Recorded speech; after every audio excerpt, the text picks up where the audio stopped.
Hello, in today's math lesson we're going to look at systems of equations, solving with graphing and tables.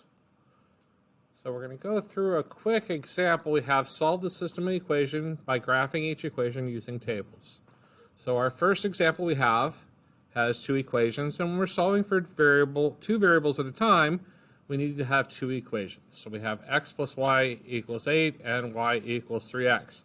Now we could graph these by putting them in slope-intercept form, or today we're going to practice graphing them using tables, or t-tables. So let's start with our first equation. We have x plus y equals 8, and we have a table drawn.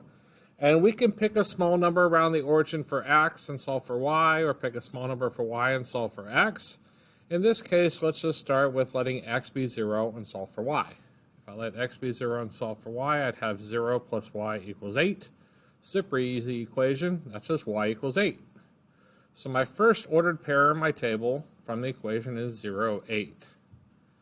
Then I could pick another small number for x and solve for y, or pick a small number for y and solve for x. So let's try 1.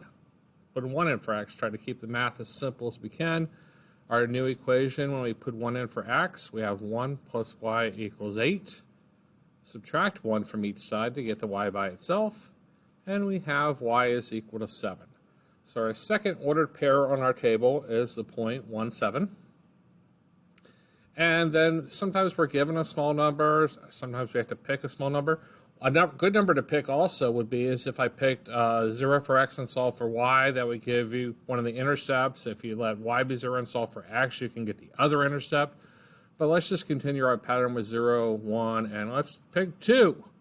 So if x is 2, we could do 2 plus y equals 8.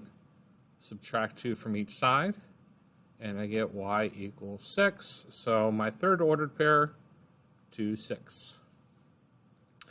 Then let's try 3 for x. In our equation, we substitute 3 in for the x. We get 3 plus y equals 8. Subtract 3 from each side to solve for y, and I get y is 5. So now I got some ordered pairs. I can go ahead and graph my first line.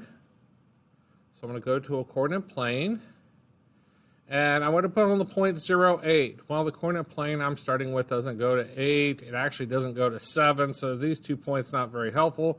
But starting at 2, 6, write 2 up 6, put on that point. 3, 5, write 3 up 5, put on that point, and I have my first of my 2 lines. Now, with systems of equations, we're going to have 2 lines, and then we're going to see if we can find where they intersect. So our second equation was y equals 3x.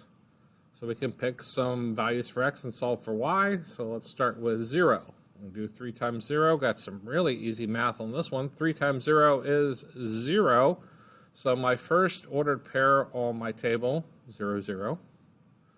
Then let's just continue with some other small numbers around the origin, like 1 makes the math really easy. So we could do 1 for x.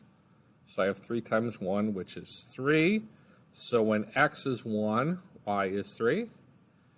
And let's do 2 next. Let's put 2 in our table for x. Substitute it into our equation for x. We get 3 times 2 is 6. So now I have the ordered pair 2, 6. So let's go back to our coordinate plane and put on our points. We have a point at 0, 0. We have a point at 1, 3. And we have a point at 2, 6. Notice this point at 2, 6, 2, 6, 2, 6. That's the same point that was on our other table. So we have 2, 6 here, 2, 6 here. When I graph our lines, this point of intersection at 2, 6, this is the x and y that work in the first equation, 2 and 6, and the x and y that work in the second equation. And we can see that graphically. We can see this solution at 2, 6, where the 2 lines cross. That's our x and y value. That's the only x and y value that work in both equations. So the system equation has one solution at 2, 6. Now remember, with systems of equations, we could get a couple different outcomes. We could get most of the time what happens is your lines intersect, you get one solution, just like we did in the example. Sometimes if you have the same slope and 2 different y-intercepts, you'll have parallel lines where they have no solution. And sometimes if you end up with two lines that coincide, every point that works in one line also works in the other. You'd have infinitely many solutions. When we graph, remember horizontal lines, like if you're asked to graph y equals -2, we would go to -2 on the y-axis and make a horizontal line. So on a table, what that looks like is your y is constant. Your y stays -2, your x changes. No matter what the x is, the y stays -2, stays on that horizontal line at -2, and we know the slope of every horizontal line is 0. What about vertical lines? If you're asked to graph x equals -4, we're going to go to -4 on the x-axis and make a vertical line. So we go -4, draw a straight up and down vertical line.